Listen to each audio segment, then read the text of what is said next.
সূরা আল কাফিরুন। বিসমিল্লাহির রহমানির রহিম।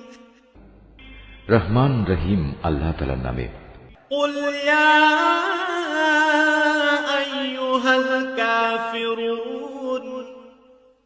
হে মুহাম্মদ সাল্লাল্লাহু আলাইহি ওয়াসাল্লাম, তুমি বলে দাও, হে কাফিররা, লা আ'বুদু মা তা'বুদুন। আমি তাদের ইবাদত করি না যাদের ইবাদত তোমরা করো। ওয়ালা আনতুম আবিদুনা মা আ'বুদ। না তোমরা তার ইবাদত করো যার ইবাদত আমি করি। ওয়ালা আনা আবিদুম মা আবাদতুম।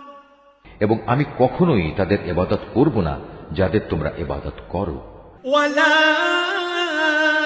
আনতুম আবিদুনা মা আ'বুদ। না তোমরা কখনো তার ইবাদত করবে যার ইবাদত আমি করি। এ দিনের মধ্যে কোনো মিশ্রণ সম্ভব নয়। লাকুম দীনুকুম ওয়ালিয়া দীন। অতএব তোমাদের পথ তোমাদের জন্য, আর আমার পথ আমার জন্য।